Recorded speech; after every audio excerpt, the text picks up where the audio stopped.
Warahmatullahi wabarakatuh. Alhamdulillahirabbil alamin wassalatu wassalamu ala asyrafil anbiya'i wal mursalin wa ala alihi wa sahbihi ajma'in. Jamaah salat subuh yang mulia, Bapak-bapak, ibu-ibu, alhamdulillah ini kali pertama ini bagi saya untuk memberi tausiah subuh. Ini ketetapan Allah nih, kalau rencana saya tidak punya rencana karena ada satu ustaz kita yang biasa memberi kuliah subuh, mungkin sudah tidak memberikan kuliah subuh lagi, jadi digantikan dengan saya insyaallah. Cuma tadi begitu nyampe baru saya tahu materi yang harus saya sampaikan pagi ini adalah, atau kajian yang saya asuh adalah kajian hadis, sementara saya dari rumah membawa kajian ayat Quran. Tapi nggak apa-apa, saya pikir untuk kali ini kita diskusikan satu ayat Quran walaupun tidak secara khusus, yaitu tentang satu ayat wasta'inu bisabri wassalah. Saya ingin untuk kita mendiskusikan lebih khusus itu tentang as-sabar. Ya, Allah mengingatkan kepada kita bahwa minta tolonglah kepada Allah dengan sabar dan salat. Itu disebut dalam surat Al-Baqarah ayat 45. Terus 153 atau 154 menegaskan dengan sedikit perubahan redaksi. Ya, dengan sedikit perubahan redaksi, di mana pada ayat yang lain Allah mengingatkan dengan penjelasan wasta'inu ya ayyuhalladzina amanu ista'inu bis-sabri was-salah wa innaha lakabiratun illa 'alal khashiyin. Itu pada ayat 45. Pada ayat yang lain Allah menjelaskan innallaha ma'as sabirin. Ya, Allah itu bersama orang-orang yang sabar. Yang mau kita lihat adalah apa yang dimaksud dengan sabar. Karena terus terang cara berpikir kita tentang sabar itu banyak tidak benar. Seringkali kita sabar, mindset kita langsung merewind bahwa yang dimaksud sabar atas musibah. Gitu. Sehingga sabar itu bersikap pasif. Sabar atas ketentuan yang sudah Allah tetapkan untuk kita, yang tak bisa tidak memang harus terjadi, sehingga tidak bisa kita tolak. Berteriak, menyanyi, nangis, tertawa atau apapun yang kita lakukan tidak akan merubah ketetapan itu. Sabar yang begini, suka tidak suka, mau tidak mau, ya memang harus. Walaupun Allah menegaskan yang dia tidak sukain adalah bersikap panik terhadap ketentuan yang sudah pasti. Apa yang dimaksud dengan panik? Mencari sebab-sebab, kalau saja, jika saja. Padahal dia sudah tidak mau kemarin itu, tapi kena didesak-desak. Nah, kira-kira bahasa-bahasa Allah tidak suka ini bahasa begini. Karena yang begini ini menunjukkan sikap orang yang tidak percaya kepada ketentuan Allah. Padahal tidak ada yang menimpa manusia, tidak ada yang menimpa kita atas kekhilafan. Ya, semua ketentuan sudah dalam aturan Allah. Saya mau ambil contoh sederhana saja. Al-Quran ketika pertama kali diturunkan itu sebenarnya sudah 30 juz. Dari mana? Dari Lauh Mahfuz turunnya ke mana? Ke langit dunia. Dari langit dunia kepada munazzal ala qalbi Rasulullah, dia turun ke dadanya Rasulullah itu bertahap. Ya. Jadi yang setelah turun ke langit dunia 30 juz, maka turun ke Rasulullah itu hanya 5 ayat pertama dari surat Al-Alaq dulu. Pertanyaannya, kalau sudah 30 juz artinya by design Allah sudah tahu apa yang bakal terjadi semua. Bahkan ada beberapa rangkaian ayat yang menceritakan tentang satu peristiwa yang bakal terjadi waktu itu, sekarang sudah terjadi. Sudah ada ayatnya. Terus muncul orientasi berpikir kita, kalau begitu kita sudah diatur Allah. Iya, memang sudah diatur Allah. Kalau begitu Allah memperhatikan semua persoalan sampai pada tingkat detailnya. Iya memang. Tapi cobalah cari bahwa peristiwa yang menimpa kita semuanya atas sebab keterpaksaan kita. Ini luar biasanya ketentuan Allah itu. Perang Uhud misalnya, itu ketika surat Al-Alaq ayat 1 sampai 5 turun, ayatnya sudah ada tentang perang Uhud. Tapi belum turun. Karena baru akan turun beberapa tahun kemudian. Setelah Nabi pindah ke Madinah, setelah terjadi perang Badar, maka muncul perang Uhud. Perang Badar sendiri pun sudah diabadikan dalam Quran. Tapi kapan turunnya? Ya nanti pada peristiwanya. Kalau kita ingin melihat, dan by design Allah memang sudah menetapkan semua ini. Tapi tidak ada ketetapan Allah yang bertentangan dengan sunnatullah. Kalau begitu Ustaz, apakah manusia sudah ditentukan masuk surga, masuk nerakanya? Iya. Jadi kita yang kuliah, yang ngaji subuh ini sekarang, kita ini sudah Pak Anu masuk surga, Pak Anu masuk surga. Alhamdulillah semua kita masuk surga, insya Allah. Ya. Cuma lantas si Anu kenapa ditetap? Kalau begitu nggak usah pikirin itu, nggak usah pikirin kalau begitunya, karena itu urusan ilmunya ada sama Allah. Yang dia kasih sama kita supaya bisa masuk surga, apa yang harus kita buat? Itu yang dia kasih sama kita. Sementara ketentuannya sudah ada sama dia, siapa yang mau masuk dan siapa yang tidak. Makanya ada sebuah hadis mengatakan, kita bisa melihat orang yang beramal dengan amal penghuni surga, sampai-sampai jarak surga dengan dia itu hanya tinggal 1 hasta saja. Tapi berlakulah ketentuan dan ketetapan bahwa dia tergolong sebagai penghuni neraka, maka dia melakukan amal penghuni neraka sebelum kematiannya. Na'udzubillah min zalik. Sementara ada orang yang dalam ketentuan atau dalam fakta hidupnya dia melakukan amal penghuni neraka, sementara jarak dia dengan neraka tinggal sehasta lagi. Artinya udah soheh lah, mulut kita semua bilang dia pasti masuk neraka lagi. Tapi jelang kematiannya, karena sebab berlaku ketentuan Allah bahwa dia adalah penghuni surga, maka dia akan melakukan amal penghuni surga di saat jelang kematiannya. Nah persoalannya sekarang, ilmunya ada sama Allah, dan itu nggak dia kasih sama kita. Ya kan jadi nggak enak saya sholat subuh nih Ustadz loh. Jadi kalau gitu, ini tanda-tanda penghuni neraka ini kalau begitu. Kenapa? Dia jadi cemas, jadi ragu. Yang penghuni surga itu dia tidak perlu cemas. Kenapa? Dia berjalan saja pada guidance yang Allah kasih. Karena Allah la yukhliful mi'ad, dia tidak menyalahi janjinya. Kalau kita beramal saleh dengan amal yang tulus, sekecil apapun amal itu, dia akan balas dengan kebaikan. Kalau kita beramal buruk dan bahkan kita beramal saleh tapi tidak lillahi ta'ala, maka dia tidak akan balas dengan kebaikan. Itu ketentuan yang tidak berubah. Jadi ilmu yang ada sama kita adalah ilmu untuk menjalankan apa yang dia suruh sama kita. Rahasia siapa yang bakal mendapat kebaikan, itu urusan dia. Maka berdoa sajalah kepada Allah. Makanya Nabi saja masih minta, ya muqallibal qulub sabbit qalbi ala dinik. Wahai pembalik-balik hati, aku minta supaya kau tetapkan hatiku dalam Islam ini. Loh, itu Nabi. Kenapa? Yang dia lihat dia Nabi, tapi apa ketentuan Allah sama dia dalam akhir hidupnya, dia tidak tahu. Kalau aku tahu, bahkan jangankan masa depan yang jauh panjang itu, tapi kalau saja aku tahu ada peristiwa sebentar lagi apa yang bakal terjadi samaku, tentu aku akan lebih menguatkan ibadahku. Kira-kira begitu mafhum satu hadis yang pernah disampaikan Rasulullah. Artinya dia tidak tahu banyak. Ustaz, tapi Nabi tahu bahwa nanti akan jatuh Konstantinopel, bahwa nanti akan jatuh ibu kota Rom, bahwa akan sampai satu zaman seperti ini.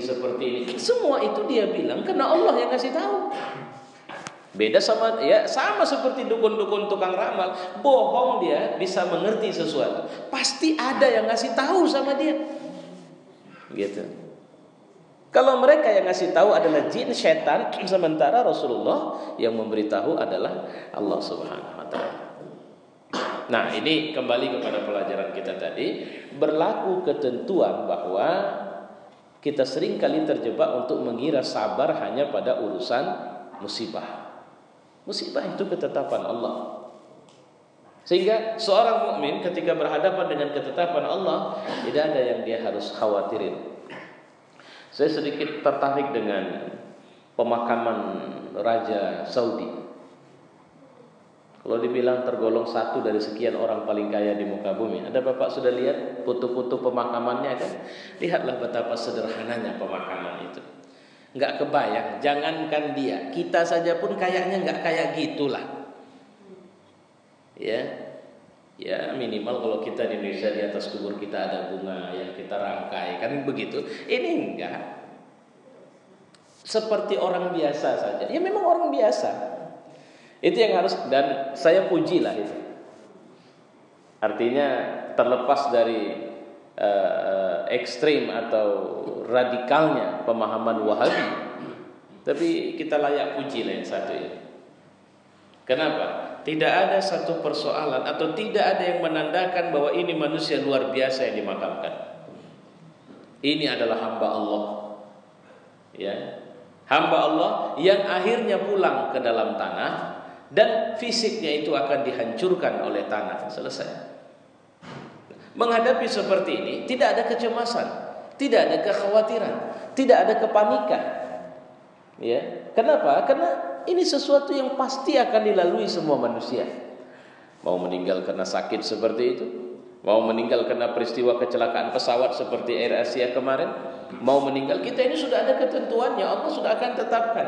Mau sekarang tinggal baik kita punya chosen, punya pilihan. Ustadz, bisa enggak kalau ketetapan di sana saya meninggalnya A polanya, tapi saya pingin meninggalnya B. Kalau saya mengatakan, saya nggak bisa bilang bisa atau tidak. Tapi kalau kita pingin meninggal dengan cara B, maka bergiatlah untuk mendapatkan atau membiasakan cara itu dalam diri kita. Ada orang, mungkin saya sudah sampaikan di sini, yang ketika dia dioperasi, dia hafiz Quran dan punya kebiasaan membaca Quran satu hari sampai 10 juz. Ya, ketika dia dioperasi, dan itu operasi besar, Pak, sudah tua orangnya. Dan ini bukan kisah 100, 200, 300, ini kisah sekarang. Diceritakan oleh seorang syekh yang disaksikan oleh satu dokter, bahwa ketika operasi berlangsung, itu kan namanya operasi besar, kita dibuat tidak sadar. Ada yang pernah mengalami operasi besar? Saya pernah lah, kecil besar, tapi saya pernah minta ditanya dokter, ini Pak, suntik apa namanya, kasih tidak sadar semua, atau saya bilang buat aja lah, saya tidur saja. Terakhir saya baru tahu setelah ya udah selesai, udah pindah kamar, saya baru terbangun, udah pindah kamar rupanya, nggak tahu apa-apa. Dan orang ini, ya, orang ini ketika dia dioperasi, demi Allah kata si dokter, aku tidak pernah tidak melihat selama operasi berlangsung kecuali mulutnya terus membaca Al-Quran. Bagaimana itu? Coba. Jadi ternyata hatinya hidup terus. Dan dia membaca Al-Quran terus. Dan itu disaksikan oleh mereka semua. Nah, dulu saya waktu masih anak muda, saya pernah dengar ada orang yang kalau tidur berbalik, subhanallah. Asal berbalik, masya Allah, alhamdulillah.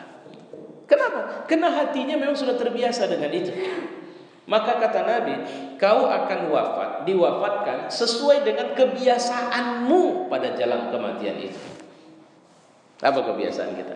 Apa yang biasa bergelora di hati kita? Apa yang biasa kita zikirkan dalam hati kita sekarang? Bukan apa yang kita mungkin biasa sholat. Tapi Pak Ustaz, kenapa jelang kematian kok yang disebutnya hartanya saja? Dia takut sekali meninggalkan harta itu. Padahal dia orang yang tahajudnya rajin, padahal dia orang yang subuh tidak pernah lepas di masjid, padahal dia orang yang rajin. Itu artinya hatinya dipenuhi dengan ingatan terhadap hartanya selama ini walaupun dia di masjid. Hatinya dipenuhi dengan ingatan terhadap hartanya walaupun dia tertib dalam melakukan amal-amal kebaikan. Hati-hati dengan itu. Itulah kenapa maka yang pertama sekali Allah lihat dalam hidup kita itu nanti adalah hati. Walakin yanzuru ila qulubikum, tapi Allah melihat hatimu. Kalau persoalan bisa salat subuh ke masjid, oke lah itu prestasi. Tapi kenapa kau ke masjid? Allah akan lihat hatimu. Dan ya Tuhan, kalau begitu Ustaz kayaknya berat sekali. Jangan takut, Allah sudah menyediakan stok. Memang dia tahu kita ini tidak istiqomah, dia tahu kita ini lemah, dia tahu kita ini tidak bisa tegak. Jadi apa yang harus kita bangun? Kebiasaan untuk terus-menerus beristighfar dalam hidup kita. Itulah kebiasaan orang mukmin. Karena Nabi, itulah kenapa Nabi SAW juga dalam satu harinya berapa kali dia istighfar? 70 atau sampai 100 kali. Kenapa? Karena menetapkan hati di jalan Allah ini bukan pekerjaan mudah. Tetap berada dalam suasana lillahi ta'ala itu bukan sederhana itu. Ya. Nah, baik, kita belajar kembali kepada kajian kita. Sabar itu apa? Sabar itu kekuatan. Kalau dalam kerja, sabar itu kekuatan. Sabar itu adalah tetapnya fokus dari satu perbuatan, tidak berubah tujuan dari sebuah perbuatan yang kita bangun karena Allah. Sehingga sabar itu slow but sure. Kita bisa saja bergerak lambat tapi pasti. Ya. Tidak ada masalah jalan ke masjid itu lambat, Pak. Lambat betul dia ke masjid. Di Syria sebelum peristiwa pecah perang ini, ada seorang buta yang kalau ke masjid dia pakai tali itu. Jadi dia minta sama keluarganya untuk memasangkan tali yang memanjang dari rumahnya menuju masjid supaya tidak ada yang mengantarnya ke masjid. Dia pegangan ke tali itu saja dia bisa ke masjid. Dan itu nanti bisa dilihat di YouTube, itu ada. Dari rumahnya ke masjid. Dia tinggal di sebuah desa kecil. Ya tentu saja di desa di gurun itu. Ya. Nah, persoalannya adalah ketika apa yang membuat kita sabar, ini yang harus kita pahami dulu. Kalau tadi masalah musibah sudah. Jadi bentuk kesabaran di saat kita menghadapi musibah sederhana saja. Jangan pernah berprasangka buruk dengan Allah. Siapa yang bisa mengatakan bahwa kan sudah dibilang kematian jika dia sudah ditetapkan bahwa seseorang akan meninggal di satu negeri, maka Allah akan membuat semua cara yang kita tidak bisa melihat itu sebagai sebuah ketidakbenaran, dia akan bisa wafat di negeri itu. Tidak ada yang kita harus pikirkan. Tidak ada yang kemudian harus kita bahas lebih jauh dan sebagainya. Begitu. Nah, ketika kita menginginkan keberhasilan atas sebuah kerja, apa bentuk keberhasilan itu? Tetapkan dulu di sana, baru bersabarlah. Allah tidak bicara bekerjalah sungguh-sungguh, itu enggak urusan. Karena otak manusia, Allah enggak perlu didik kita kerja sungguh-sungguh, Pak. Kalau cuma mau kaya, Allah enggak perlu ajari dalam Quran. Terbukti dari enggak diajari Quran itu orang Jepang, orang Korea, orang Cina, enggak diajari, tapi mereka luar biasa. Yang Allah ajari sama kita sabar. Karena yang sering terjadi sama kita ketidaksabaran. Apa yang membuat kita tidak menang dalam perang Uhud? Kita enggak sabar. Kenapa tidak sabar untuk taat kepada perintah komandan perang Rasulullah SAW? Apa yang membuat kita kalah dalam perang Hunain misalnya? Di awal-awalnya jawabannya kita enggak sabar. Kita kira jumlah besar sudah final. Bahwa salah satu faktor kita bisa memenangkan sebuah pertempuran, jumlah kita lebih banyak dari musuh. Atau jumlah kita sudah jauh lebih banyak dari yang kemarin. Padahal Allah tidak mengatakan sebab-sebab kemenangan adalah jumlah kalian harus banyak dulu. Tidak ada itu. Tapi kita yang kemudian tidak bersabar dan mengira. Itu hati-hati itu. Jangan kemudian kita mengira bahwa kita sudah melakukan kebiasaan beribadah di sana sini. Allah memilih kita untuk bisa tahajud, Allah memilih kita untuk bisa baca Quran, lantas kitalah orang baik itu. Salah. Itu menunjukkan ketidaksabaran juga. Jadi apa yang harus dibangun? Jawabannya sederhana. Sabar itu yang pertama harus kita dudukkan adalah apa yang kita mau di sini. Kalau maunya surga Allah, udah kerjakan saja pekerjaanmu, aku atur surgamu. Kira-kira begitu. Artinya apa? Apapun yang kau temukan dalam perjalanan mewujudkan keinginan untuk mendapatkan surga, jangan panik. Ustaz, ya, ternyata saya tambah kaya terus, Ustaz. Kadang-kadang ada kita ini tergelincir oleh setan. Niat kita di sini. Alhamdulillah, Pak, setelah saya biasa baca Quran tiap hari, rezeki saya nambah terus, Pak. Hati-hati, itu cara setan merusak itu. Kenapa? Akhirnya kita jadi semangat baca Quran bukan lagi karena Allah, tapi karena rezeki nambah terus. Tuh, halus betul itu loh. Kalau mau kasih testimoni, kasihlah testimoni.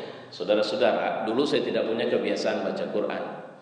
Salah satu keuntungan yang saya dapatkan, alhamdulillah, saya tidak tahu apa rencana Allah. Setelah saya biasa baca Quran, rezeki saya nambah. Tapi saya tahu memang bahwa bukan itulah sasaran baca Quran. Nah, kira-kira ini kan nggak keganggu ini. Tapi kalau kemudian memang luar biasa Islam ini, Pak. Kenapa? Setelah saya rajin berinfak, Pak, itu rezeki saya nambah terus. Itu nggak usah pakai Islam, Cina juga buat itu. Ya, Cina itu suka dia berinfak karena dia tahu ada keuntungan. Kalau dulu bahasanya buang sial, sekarang nggak mancing keuntungan datang lagi. Dan dia tidak bicara secara rasional. Itu nggak rasional itu. Kalau saya ngasih orang, maka rezeki saya nambah. Apa hubungannya? Tapi ada faktor-faktor yang di luar rasionalitas kita akan bekerja untuk itu. Tapi pertanyaannya, apakah itu tujuan sedekah? Tidak. Saya setelah rajin tahajud, penyakit saya sembuh semua. Maka itulah saya biasa tahajud. Ya udah, kau akan cuma dapat kesembuhan dan kesehatan fisikmu. Allah tidak kasih lebih. Jadi kalau begitu apa? Lillahi ta'ala. Yang namanya lillahi ta'ala, alhamdulillah, memang saya tidak kaya, tapi kebutuhan saya tidak ada yang ditunda Allah pemenuhannya. Alhamdulillah simpanan saya tidak banyak, tapi begitu ada satu kebutuhan mendesak, Allah membuka keran di mana saya bisa mendapatkan apa yang bisa saya ambil untuk kemudian saya gunakan memenuhi kebutuhan saya. Enak kali hidup begitu. Itulah yang diminta Nabi. Nabi sebenarnya tidak, kalau saya tidak pernah ketemu, walaupun ini populer sekali dulu. Pertama saya dengar almarhum Zainuddin MZ itu, ya Tuhan, aku minta kepadamu, hidupkanlah aku sebagai orang miskin, matikanlah aku sebagai orang miskin. Kan pernah dengar. Tapi jujur saja, mohon maaf, saya bukan saya mengatakan beliau salah, tapi saya belum pernah ketemu itu. Di mana hadisnya? Yang saya tahu, Nabi itu secara material, zahir mata kita kelihatannya miskin, tapi jangan lupa loh, 1/5 APBN itu di tangan dia itu. Mau diapain urusan dia. Walaupun ketentuannya sudah dibuat Allah Subhanahu wa taala. Harus begini untuk ini dan sebagainya. Kedua, dia ini orang yang tidak pernah orang datang minta tolong sama dia yang tidak ditolongnya. Jadi nggak pernah bilang, aduh saya sedang nggak ada uang, nggak begitu. Tapi kalimatnya apa? Kau pergi saja ke rumah si Anu, bilang sama dia, aku minjem duit sama dia. Nah, kau pakai duitnya untukmu. Kenapa Nabi? Karena tidak ada. Ketika orang sudah datang kepada kita, maka dia hanya berpikir bagaimana bisa meringankan orang ini. Jadi akhlaknya itu yang luar biasa. Ya, baik. Apa kelebihan kalau kita bersabar? Ini yang mau kita diskusikan sekarang. Kita sampai jam berapa ini, Pak? Sampai selesai gitu enggak? Kalau sampai selesai itu agak repot bilangnya itu kan. Karena ini biasa pakai tanya jawab juga. Oh iya, baik. Kalau gitu kita bagi 2 sesi. Insya Allah nanti kita lanjut di pertemuan mendatang. Ukurannya sampai terang aja lah ya. Nah, ini kan masih gelap. Pertama, orang yang sabar itu akan mendapatkan pahala dalam bentuk surga. Ajruhum bighairi hisab. Ada orang selalu tanya sama saya, Ustaz, apakah sabar itu ada batasnya? Ada. Apa batasnya? Ya nggak sabar. Jadi kalau ditanya apakah ada batas kesabaran? Ada. Apa batasnya? Ketidaksabaran. Jadi seberapa luas pun kesabaran kita, kalau dia sampai pada batasnya, artinya kita kalah oleh ketidaksabaran. Ibu punya anak sekian, ada satu bandelnya luar biasa. Berapa lama ibu bertahan untuk sabar ngadepin anak bandel itu? Seumur hidup. Pada tingkat minimal kita mendoakan dia. Ya Tuhan, janganlah sampai ada seorang ibu, ini juga kisah nyata ini, yang selalu berdoa agar anaknya bisa menjadi hafiz Quran. Tapi anak ini bandel, tidak mau menjadi hafiz Quran.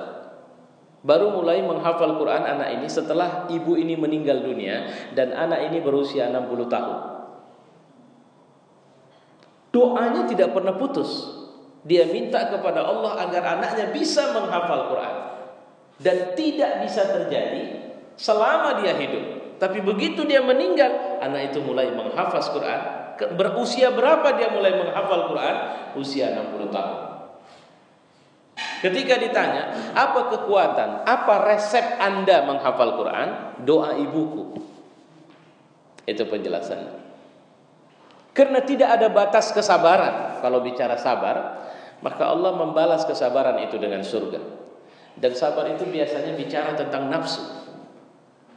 Dan pelatihan kesabaran selalu dibarengi dengan puasa. Kenapa nafsu? Karena nafsu bicara kesenangan. Apa yang menyimpangkan kita dari kesabaran? Orang ingin punya jabatan, biasanya dia bersabar.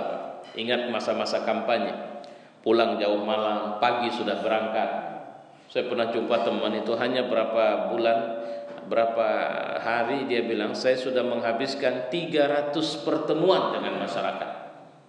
Saya luar biasa. Waktu itu saya bilang, saya aja yang gitu sibuknya nggak sampai 300 pertemuan, bahkan mungkin 100 juga tidak. Tapi dia begitu luar biasanya, pergi ke sana, pergi kemari. Satu hari bisa 8 pertemuan dia lakukan di berbagai tempat. Tidak keluar, tidak hanya pertemuan, tidak hanya meninggalkan waktu bersama istri dan anak, tapi juga mengeluarkan harta yang banyak. Jarang yang kita ketemu nggak pakai duit. Rata-rata cerita, aku habis sekian ratus, aku habis sekian miliar dan sebagainya. Tapi benarkah dia orang yang bersabar untuk melakukan semua kebaikan itu? Jawabannya belum tentu. Biasanya begitu sampai di terminal jadi atau tidak jadi, berhentilah kesabaran itu. Bahkan ketika sudah jadi sekalipun, mau jadi gubernur, mau jadi bupati, mau jadi wali kota, mau jadi anggota dewan, mau jadi pejabat di salah satu instansi, mau jadi kepala di salah satu perusahaan, apa yang terjadi setelah dia dapatkan itu? Goncang kesabarannya. Apa bentuk kegoncangan dia terhadap kesabaran? Nafsunya mulai berpikir untuk apalagi yang aku cari, bukankah ini yang harus aku nikmati? Mulailah dia menjauh dari masyarakat, mulailah dia sulit disapa, mulailah kalau bertemu dengan dia sekian pintu birokrasi harus dilalui, mulailah, dan itu menunjukkan ketidaksabaran. Mulailah berpikir, saya mau ganti mobil baru saja, saya mau tambah istri, saya mau ini, saya mau itu, dan sebagainya. Itu menunjukkan ketidaksabaran. Makanya Nabi Allah Sulaiman alaihissalam dia berdoa kepada Allah, auzi'ni an ashkura ni'matak, kasih aku karunia untuk bisa mensyukuri nikmatmu. Ya, an ashkura, agar aku bisa bersyukur. Nah, jamaah yang mulia, wajar dong kalau sabar itu pahalanya surga. Bahkan Allah, innallaha ma'as sabirin, innallaha yuhibbus sabirin. Allah itu mencintai orang-orang yang sabar. Allah itu bersama orang-orang yang sabar. Kenapa? Sabar yang dimaksud ini adalah fokus, dan kendalinya adalah tujuan yang sudah dia janjikan. Karena Bapak, Ibu, kalau kita beramal, niat kita apa? Lillahi ta'ala kan? Lillahi ta'ala itu seperti saya sama Bapak BKM kita, saya bilang sama beliau, Pak, saya ada rencana begini. Oke Ustaz, saya dukung, deal. Apa yang Ustaz butuhkan? Saya butuh uang sekian, oke saya bantu. Saya butuh ini, oke Ustaz, saya deal. Oke, itu yang dimaksud dengan niat. Nah, setelah saya berniat, saya jalan melakukan amal. Di tengah jalan, saya mulai nggak sabar, lupa niat. Sehingga di tengah jalan ada sesuatu yang saya kira orang lain bisa support saya dan lebih mudah caranya untuk mencapai tujuan itu. Saya tinggalkan ini. Kira-kira dia terima enggak? Allah terima enggak? Saya beramal baik, tapi kemudian saya melupakan niat saya atau janji. Jadi niat itu adalah janji yang sudah saya bangun. Niat itu teken kontrak kita sama Allah. Tadi waktu kita salat subuh, teken kontraknya apa? Yang kita bilang sama Allah apa? Makanya innamal a'malu binniyat, amal itu dengan niat. Dan Allah melihat antara niat dengan realisasi amal, yang dia lihat adalah kesabaran kita untuk mempertahankan niat itu. Sering kita waktu itu tadi saya bilang, waktu sedang mau dapat, sabar. Rajin kali, lihat, Masya Allah, kalau kita pergi umroh, pergi haji, jam berapa kita bangun kalau untuk ngejar subuh biasanya? Jam 3 udah bangun, udah segar itu kan. Tak ada ngantuknya itu berangkat ke masjid itu. Memang itu berkah negeri itulah kalau saya bilang. Kalau di sini bangun udah terbangun jam 3 atau jam 4, masih ke subuh ke masjid, masih 60% mata itu nyala. Tapi kalau di sana, insya Allah tidak ada masalah, nyaman aja. Tapi setelah pulang kemari, bisakah kita menjaga kesabaran kita untuk bangun setiap waktu ini? Kenapa? Kalau begitu kesabaran kita bukan lillahi ta'ala ini kayaknya. Ya Ustaz, kalau gitu saya salah. Iya juga. Terus apa yang harus saya lakukan? Banyak-banyak istighfar lah. Karena kita bisa menginjeksi atau memperbaiki kesabaran kita, insya Allah dengan cara menguatkan istighfar kita kepada Allah. Makanya ingat, innallaha yuhibbut tawwabin wa yuhibbul mutatahhirin. Allah itu suka sama orang yang tobat dan suka sama orang yang mensucikan diri. Seringkali kata-kata sabar dikaitkan dengan ampunan Allah Subhanahu wa taala. Ya. Nah, Bapak, Ibu, saudara-saudara, ini yang harus kita pahami. Kenapa? Karena janji Allah cuma satu sama orang yang sabar, surga. Mau kaya, ternyata sampai meninggal tidak kaya-kaya. Tapi dia tidak terganggu ingatan, cintanya, hubungannya, kesungguhannya dalam beribadah kepada Allah, maka dia akan mendapat surga. Alhamdulillah saya sekarang sebenarnya ada satu komunitas di WhatsApp yang pernah saya posting satu cerita menarik tentang orang tua yang kata si penulis cerita ini naik kereta api listrik di Jakarta. Jadi mengeluarkan aura tidak enak lah wanginya. Bau badannya kelihatan bahwa dua orang tua yang sepuh ini pengemis. Tidak ada yang mau duduk dekat mereka karena baunya tidak enak. Sampai seorang anak muda yang duduk di samping orang tua ini berbicara begitu enaknya. Sampai di saat anak muda ini mau turun di luar, dia mengeluarkan uang. Nah, disinilah ketahuan rahasianya. Orang tua itu bilang apa? Nak, terus terang, hari ini Allah sudah tetapkan rezeki untukku. Dan aku tidak suka rezekiku kuterima dengan cara dikasihani oleh makhluk. Aku lebih suka biarlah aku mengais rezeki di jalan Allah. Dan Allah memberikan rezeki karena aku bekerja dan dia lihat aku bekerja. Bukan aku sebagai peminta-minta. Mungkin saya dan istri saya yang kau lihat adalah orang yang layak dikategorikan sebagai orang yang dikasihani. Atau mungkin kau mengira aku ini adalah seorang pengemis. Tidak. Saya punya pekerjaan. Dan saya yakin Allah pasti akan memberi. Nah, ini luar biasa. Si penulis mengatakan itu adalah temuan beliau ketika beliau duduk agak sedikit berjauhan dan mendengar cerita itu dan akhirnya menuliskan cerita itu. Saya yakin saya harus bekerja dan Allah pasti akan memberi.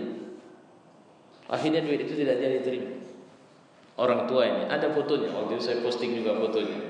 Orang tua itu memang ketika dilihat sepertinya memang semua kita bisa salah sangka. Makanya jangan pernah melihat zahir orang. Ya, ketika orang itu bersama kita atau tidak bersama kita, lihatlah bahwa sebenarnya kelebihan seseorang adalah, kehebatan, keluar biasaan adalah dia tidak fokus pada pujian dan dia tidak fokus pada celaan makhluk. Celaan tidak akan menghentikan kesolehannya, pujian tidak akan menambah kesolehannya. Karena tidak ada orang masuk surga karena pujian orang banyak, dan tidak ada orang masuk neraka karena sebab celaan orang banyak. Kita ini surga neraka ditentukan oleh kebajikan yang kita lakukan di jalan Allah Subhanahu wa taala. Nah, ini makanya wajar kalau kemudian Allah mengganjar surga sebagai sebab pertama atau keuntungan pertama kalau kita bersabar. Allah berfirman dalam satu hadis Bukhari, apabila aku menguji hambaku dengan kedua matanya kemudian dia bersabar, maka aku gantikan dia dengan surga. Pernah melihat video seorang anak buta yang berusia sekitar 9 atau 11 tahun yang hafaz Quran? Dan ketika dia ditanya oleh moderator, apakah Anda berkeinginan untuk bisa sembuh mata Anda? Apa jawaban dia? Tidak. Loh, kenapa? Semua orang yang tidak bisa melihat pasti menginginkan kesembuhan. Apa jawaban dia? Aku berharap biarlah mataku ini buta terus sampai kematianku datang. Sehingga satu hari kelak nanti ketika aku dibangkitkan di yaumil akhir, aku akan bilang kepada Allah, wahai Tuhan, berilah aku surga karena aku telah bersabar dengan butanya mataku sepanjang hidupku. Ini yang ngomong bukan orang tua, ini anak kecil ini yang ngomong. Nangis itu langsung si moderator itu. Kenapa? Karena jarang kita menemukan orang yang mampu melihat kelemahan itu dan dia mencoba menangkap peluang kelemahan ini dengan ganti surga Allah Subhanahu wa taala. Kita baru dikasih sakit sedikit saja sudah panik kita. Ya, padahal sebenarnya sakit itu sekalipun sebenarnya adalah bahagian dari Allah sedang memberikan kebaikan yang banyak, pembersihan dosa dan sebagainya. Nah jemaah, saya pikir untuk yang pertama pertemuan kita sudahi pencerahan dari saya dalam bentuk pelajaran tentang keuntungan sabar. Nanti insya Allah kita akan lihat lanjutannya di pengajian kita kapan, dengan izin Allah tentunya. Nah sebelum saya tutup, silahkan kalau ada pertanyaan yang bisa disampaikan, atau saya tutup dulu. Insya Allah nanti jika ada pertanyaan kita bahas. Assalamualaikum warahmatullahi wabarakatuh.